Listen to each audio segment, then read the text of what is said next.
Hello there, I'm MountPain27 and this is Dean of Doom, the show where we give grades to classic and contemporary Doom WADs. Why? Because ranking things is fun. Today's episode will be dedicated to the first half of 1996's final Doom, TNT Evilution, developed by TeamTNT. This WAD is of special significance to me because it's actually the first Doom I ever played. For whatever reason, my dad owned Final Doom, but not Doom 2 or the original Doom, so for a long time I thought TNT was the original. Anyway, TNT made a huge impression on me, and still kinda sits as the standard against which other WADs I play are measured. Let's see how it holds up. So, here's how the show works. We'll go through every level in the WAD and I'll give it 2 grades, one for quality and one for difficulty. We grade quality from A to F and difficulty from X to E. X for extreme, E for easy, and A through D in between. A grade A level is fun, memorable, visually distinctive, creative, and a fair challenge. Lower grades mean the level lacks some or all of these qualities. Bear in mind that I'm a middle-of-the-road Doom player and a human being, so our definitions of difficulty and great map design will surely differ. Disagreeing is part of the fun, after all. Now, before we start, here are my criteria that must be met for a WAD to appear on the show. 1. We play on ultraviolence. 2. Each level is played from pistol start. 3. In order to review the WAD, I must have played it at least twice. 4. Saves are allowed but discouraged. And 5, I go for 100% kills in all levels, making certain exceptions in cases where it's just not worth it. I play on ZDoom with compatibility settings on strict.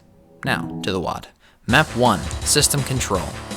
You can beat TNT's opener pretty easily without firing a single shot. Grab the Berserk in the first room and go nuts. Just like in Doom 2's entryway, you can find a secret shotgun outside. This one's short and sweet, nothing special about it except the music, which rocks. We'll give it a C with an E difficulty. Map 2, Human Barbecue. Aside from the starting room, where a corpse is roasting over an open fire, there isn't much about this level that sticks with you. It's kind of bleak, brutal, and ugly, with a grating MIDI appropriately titled Smells Like a Burning Corpse. There's not a lot of health around, and I never look forward to that big room with a pack of pinkies, 2 cacodemons, and a pain elemental. They're not fun to deal with when you don't have any big guns. You're going to be constantly retracing your steps if you want to get all the secrets and the super shotgun, which you get so late that it's not worth it unless you're a completionist. Grade D, difficulty C. Map 3, Power Control. This is the chillest of tech-based levels. They give you plenty of health and ammo, and even a super shotgun in the grassy hub area. Sure, there are a lot of hit scanners, but there's also plenty of cover. This level's very satisfying. It's low impact, getting keys doesn't take much effort, it's very symmetrical looking. You even get to tease a caged archvile while pumping flak into its face. I will say it's got some dumb secrets, and it's a little boring. Give it a B with a difficulty of D-. Map 4, Wormhole.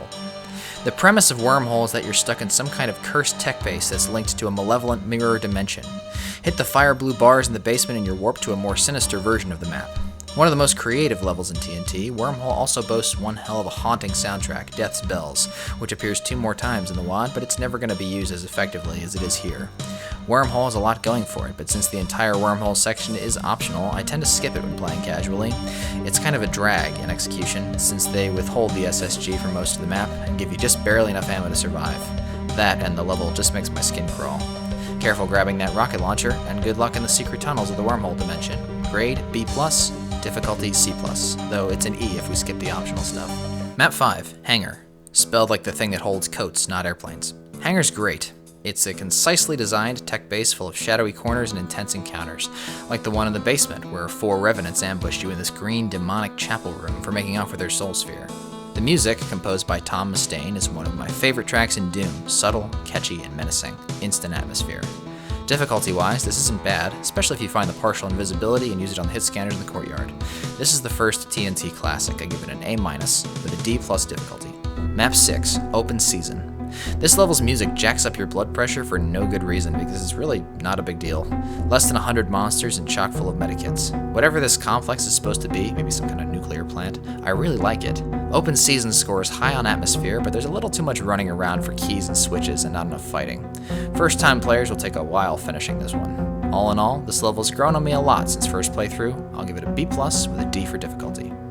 Map 7, Prison. Prison is TNT's first masterpiece, a non-stop thrill ride.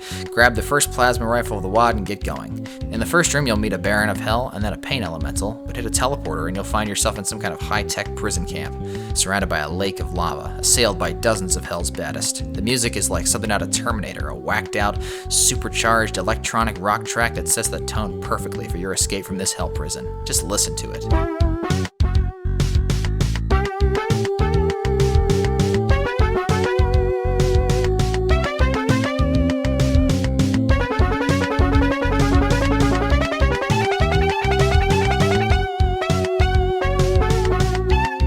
It's a bit of a difficulty spike from map 6, but the plasma gun evens the odds. Make sure you grab the invincibility before you take on a whole cell block of angry imps, barons, and hell knights. It might take you every bullet in the level, but you'll make it. I give this an A, with a B- mark for difficulty. Map 8, Metal. Metal. This level's infamous for being unforgiving with health pickups, visibility, and hit scanners. Though elevated by its absolutely awesome music, Into the Beast's Belly, and sleek, brutalist level design, Metal does suffer from rude enemy placement and is very unkind to pistol starters, people who don't know about the blur sphere hidden in the water cove by the second last room. That final area is a bitch without it. All in all, Metal is cool, but kind of a chore. My grade is B- and rank B difficulty. Map 9, Stronghold. Yep, it's the one with a million hit scanners. Stronghold is full to the brim with former humans, stuffed with shotgunners, and chock full of chain gunners. It's basically a shooting gallery. By the end, the floors will be carpeted with zombie corpses. That sounds cool in theory, but without extreme care or extreme familiarity with each encounter, you're going to get perforated, or at least relentlessly chipped away at, and there really isn't enough health in the level to make it a fair fight against the nearly 300 mostly BS hit scan enemies. Design-wise, Stronghold is bland, and the fact that it took me half a dozen playthroughs to have any idea what switch does what, and to realize that this weird floor-lowering animation is supposed to be the window-lowering, well, that's just not good. Stronghold is a bloodbath, and I've grown to dislike it. C- with a B- difficulty. Map 10, Redemption. This map is a plain, forgettable tech base that's, I guess, greener than most of the levels in this set. I don't know. Redemption is short and uneventful, with a MIDI that suits its pace, that is, down-tempo and rather boring. The only part I like is when you grab the yellow key and a pile of monsters teleport in, but even then, you've got so much plasma you can just hold down the fire button and win. I'll give it a C and a D for difficulty. Map 11, Storage Facility. If you like crate mazes, then you'll love this one. Storage Facility is a giant warehouse in the middle of a burnt-out post-apocalyptic parking lot. The fight in the crate maze is hectic, but kind of arbitrary. Since the monsters aren't placed, they just teleport in. You can find a soul sphere and 2 megaspheres in this level, though one of them is only reachable via archvile jump. Weirdly, it's not a secret, so it's definitely not worth it. The music is great, even more Terminator than Map 7. It's called Let's Kill at Will.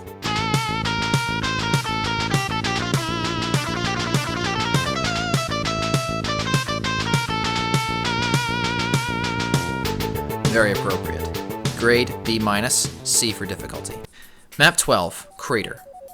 I kind of enjoy Crater's almost laid-back atmosphere, but the level's too big for the number of monsters it has. The gigantic namesake Crater, for example, only has 4 monsters in it. This is another one of those TNT levels that has a lot of optional content, which makes it drag a bit. It was years before I discovered that the Archvile lift took you to Goo Falls, yet another huge set piece with practically 0 monsters in it. Probably the best thing about this map is its placement, right after the anxiety-inducing Map 11, as a wind-down. Grade C, difficulty D+. Map 13, Nukage Processing.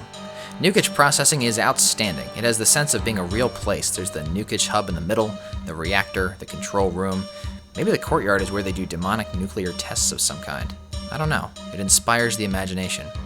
The fights here are all great. You get your first Cyber Demon of the WAD dropping in dramatically, and there's a fantastic shootout in the final room. There are several opportunities to sequence break, including one right at the start, so you can play the level pretty much however you want. They do give you an auto map at the very end, so there's no excuse to miss any of the very useful secrets. It deserves an A with a C difficulty. Map 14, Steelworks. One of the weirdest and best maps in TNT, Steelworks is probably the only Doom level I have ever played that successfully utilizes the retrace your steps through the whole level formula. It definitely has the strangest music in classic Doom. It's also a rare example of a map that makes Crushers not completely terrible. That said, there's an extremely specific way you need to play it. Every radiation suit has a time and place, and you'll need to minimize your time running over hurt floors to keep your health up, as the map is full of hit scanners and not exactly bursting with health. By far the least threatening part of the level is the spider mastermind that you end up releasing from a giant box in the starting area. One thing I do dislike about this map is the secrets, which are cryptic and useless for the most part. All in all, it's an acquired taste, but one of my favorites. Maybe I'm a hipster, I don't know. Grade A. Difficulty B. Map 15, Dead Zone. Dead Zone is boring and actually broken. 2 of the monsters can't be woken up, and they're behind a wall where you can't reach them, so 100% kills is almost impossible without pulling off an incredibly specific maneuver. The level itself is full of dumb secrets that you have to wall hump to find reliably, and the payoff for finding them is, a Spectre and some armor bonuses. Cool. I try to finish this one as quickly as possible and hit the secret exit. Give it a D and a C for difficulty. Now to the secret maps. Map 31, Pharaoh. What do you know? Another broken map. The yellow key, which is critical to finishing the map, only appears in multiplayer in the original release. Nice going, TNT. Anyway, the rest of the map is highly atmospheric and Egyptian themed, owing a lot to its soundtrack, Legion of the Lost, which is also the intermission music. I would call Pharaoh's combat Plutonia light, because it throws a lot of high-tier monsters at you, but without Plutonia's sadism. The fight against the flying cyber demon is a bit weird, because his rockets are aimed downward. You'll also find a secret mega armor behind a fake wall, one of TNT's favorite tricks that you'll see many more times before this video is over. I don't dislike Pharaoh really, but it's kinda depressing with the somber music and the ominous design. Play Alien Vendetta's Misery Halek for a better time. Grade C, difficulty B-. Map 32, Caribbean. This map is certainly no vacation. It feels like it could be a Plutonia map. Not coincidentally, the map was designed by Dario Casali, co-author of the Plutonia experiment. Caribbean doesn't look much like the Caribbean. I mean, there's water, but that's about it. This map is frantic and unpleasant, frankly. There's an awful trap in the basement of a demonic bungalow where you're trapped in a crawl space with an archvile and a bunch of chain gunners and specters. To say that the last fight comprised of Mancubi, Revenants, Hell Knights, and a Cyber Demon is the easiest in the level by way of infighting does not bode well. Footnote, I hate that you have to trigger 2 timed doors and carefully hit a teleporter to exit. Just let me out, please. Grade C-, difficulty A-. Map 16, Deepest Reaches. Not a fan of this one. It's really dark and labyrinthian, and the fights are mostly uninspired, and the music, called Blood Jungle, has always kind of annoyed me. It's damn near impossible to find all the secrets unless you're a psychic or use a guide. I do like the red key treasure room at the end. It's an uncommon example of a secret that's aesthetically pleasing. Grade C, difficulty C. Map 17, Processing Area. One of my perennial favorite TNT maps, the creatively named Processing Area, is designed by Tom Mustaine, who reuses his Map 5 music here to excellent effect. The beginning is kinda tough because of all the hit scanners who can shoot you down the long opening hallway. There are tons of goodies in this level, one of almost every type of power-up and every weapon. You won't have anything to shoot at with the BFG because the last monster's guarding it, but oh well. Not much to say except it's top-shelf tech-based design, well-balanced and fun to play. Gets an A and a C for difficulty. Map 18, Mill. I don't typically enjoy playing a Doom map for more than 20 minutes unless it's pure action all the way, and action-packed Mill is definitely not. It's sort of famous for being tedious. I mean, look at the blue room. There are 4 switches, and 3 pairs of barons that you'll probably have to shotgun, and hitting the final switch opens like 20 chain gunners, and why the hell do they make you shoot the lion's head to get to the last switch? It took me like an hour to figure that out my first time. There's just no reason to make mandatory steps to finishing your levels so obscure. Anyway, Mill is flawed, but it does have redeeming qualities. It's generous with power-ups, it's wide open and ripe for exploration, and the final battle really brings the house down. I'd rate it a B- with a B for difficulty because that Cyber Demon at the end can ruin your day. Map 19, Shipping Respawning. Shipping Respawning has grown on me more than any other TNT map since I first played it. Sure, the music sucks, but besides that, it's really unique and fun. I mean, look, the imps are like office drones, and the Mancubus has a desk with a drawer, and you can turn the conveyor belt on, and there's a truck, look! The crate maze makes a lot more sense here than it does in map 11, and it's more tongue-in-cheek, since I assume based on the title of the map that they're shipping and respawning actual demons to various locations around Hell, and Doom Guy's here to ruin their operation. It's rare to see a sense of humor in TNT, and it's a welcome break between Mill and the next level. Grade A-, difficulty C. Map 20, Central Processing. Okay, here's where opinions might get divided. I love Central Processing. After Prison and another map that you can probably guess, Central Processing is my favorite. It's probably the most cinematic map in the entire set, full of dark, dread-inducing environments and hordes of monsters. It has a genuine sense of storytelling. At the end of the map, there's a teleporter chain that takes you to a bunch of places you've already been to, and then back to the end of the map, kind of like, look how far you've come. Sure, it's ridiculously long, but it's earned. The climactic fight in the water against the spider mastermind and the parade of revenants, pain elementals, cacos, and imps is very satisfying. That music too, God, it's good.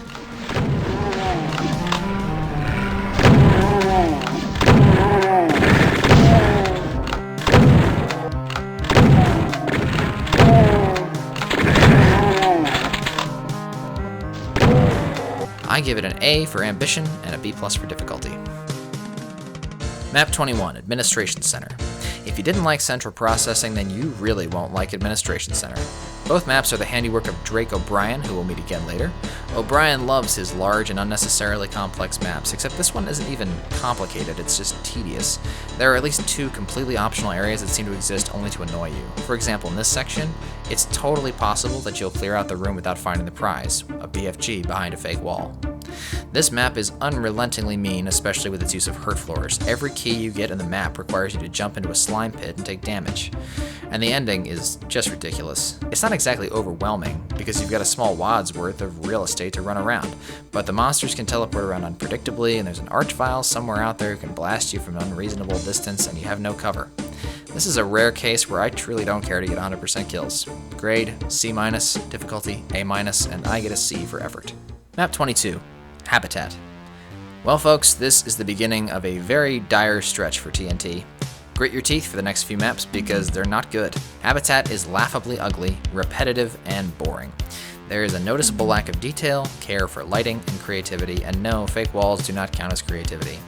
It's genuinely unfun to play, especially from a pistol start. The secrets are extremely weird and useless. See the optional red key that gets you a mega armor at the end of the map, thanks. And the encounters range from trivial to unnecessarily difficult. This is an unabashed F, and it gets a C for difficulty. Map 23, Lunar Mining Project. Probably the second most forgettable map in TNT, Lunar Mining Project is a snooze. It probably should have been placed in the first 10 maps, since the toughest foe you meet is a trapped archvile. I guess the map author insisted on Bye Bye American Pie for a soundtrack, and they put it at map 23 because, haha, I get it, it's a Doom 2 reference. Anyway, this map is brown, dull, and uninspired. I hate it. Not much else to say. Grade D-, difficulty D. Map 24, Quarry. Welcome to the most forgettable map in TNT, Quarry, which doesn't even crack 60 monsters and is easily beatable in under 3 minutes. It is again brown, dull, and uninspired. I think this and Lunar Mining Project belong in an entirely different wad. Shout out to another stupid fake wall secret. Grade D, difficulty D-. Map 25, Baron's Den. Okay, here we go. Baron's Den. Somebody's brilliant idea to make a sprawling, secret-packed underground level where half the time you can't see anything and half the enemies are optional. For an experienced player, it's not as much of a drag, but someone less than fluent with the map's layout will miss a sizable chunk of its enemy count and take over half an hour to complete it.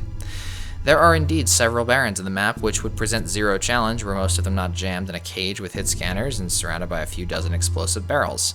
Like most of the map, the challenge comes cheaply and out of the darkness. Grade D, difficulty C. Map 26, Ballistics. Finally, we're out of TNT's worst stretch. Ballistics isn't the most enjoyable map in TNT, but it's probably one of the more visually appealing. A cathedral etched into a hellish mountain with a fiery underbelly. The beginning sends you down, elevator by elevator, into the heart of the level, a twisted castle basement with lots of cool aesthetic details. It's probably a little too dark, but they never throw an unreasonable number of monsters at you and visibility is compromised. This was never my favorite level due to the intentionally deliberate pace of play and Blood Jungle being the MIDI, but it's grown on me a bit. I'll give it a B- with a C for difficulty. Map 27, Mount Pain. Love it or hate it, you remember Mount Pain if you've played TNT. It's an intense, uncompromising, and ominous map with an especially difficult start, full of sniping hit scanners and hardly any health. This is Drake O'Brien's final contribution to the Megawad, and in my opinion it's his best. He manages to carry a sense of dread all the way to the end, through the halls of a dark fortress, the toxic tunnels beneath, and the decaying, radioactive outer walls, where we get a truly impressive unveiling of hell itself. Like Map 20, Mount Pain has a way of rewarding your perseverance with a kind of grandeur at the exit. You get to look back at everything you've accomplished with a sense of pride and relief. Mount Pain isn't all aesthetics and atmosphere, though. The Red Key fight in the outdoor area are gripping encounters with few equals in TNT. I'm obviously biased, but I think Mount Pain is TNT's signature map, and one that holds up even after 24 years. Grade A. Difficulty A-. Map 28. Heck. I always expected Heck to be the toughest map in TNT as a kid because of the name, and the relatively high average monster strength might corroborate that assumption, but Heck is actually pretty forgiving with ammo and health. They give you 2 megaspheres for God's sake. Visually, it samples, or you might even say steals, from Doom 2 pretty heavily, and the structure is highly episodic. 3 paths, 3 keys, 3 exit doors. Heck was designed by Milo Casali of the Lutonia experiment, and this map definitely plays like a warm-up for both the designer and a would-be player of Final Doom's much more difficult latter half. I like Heck. Give it a B, with a B for difficulty too. Map 29, River Styx. The penultimate map in TNT isn't so much a disappointment as it is melodramatic and unfun. The track Death's Bells is used for a 3rd time here, and it's starting to get old. I feel like a mistake was made in this map, or it wasn't well optimized for pistol start, because they give you 400 plus cells but no plasma rifle, and every time I play this map I run out of ammo at the end. In a single segment run, River Styx is a joke. You just BFG through all the hard parts, but a pistol start forces you to get creative with infighting and ration your rockets. Complaints about ammo aside, it's a worthy map 29, very creepy and Hell Cathedral-y. It gets a C, with a B for difficulty.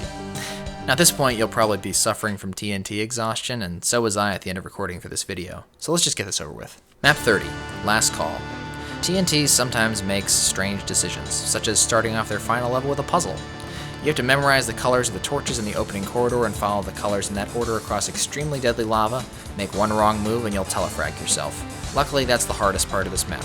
The rest is sparsely populated and relatively quick to traverse. The ending can get hairy if you don't quickly eliminate the 2 barons guarding your Icon of Sin's sniping spot, but when you do, stand on the 2nd step from the top and fire rockets at the Icon's brain till you win. Grade C, difficulty B.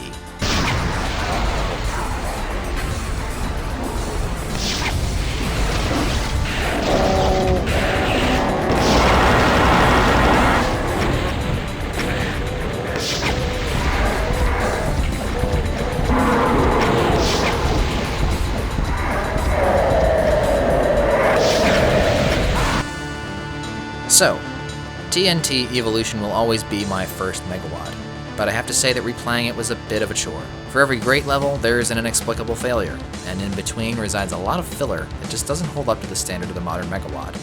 I love the atmosphere and the original music throughout, those are the highlights, but there are just too many levels that are unjustifiably vacant, winding, ugly, or uninspired for the WAD as a whole to get better than a B for a final grade.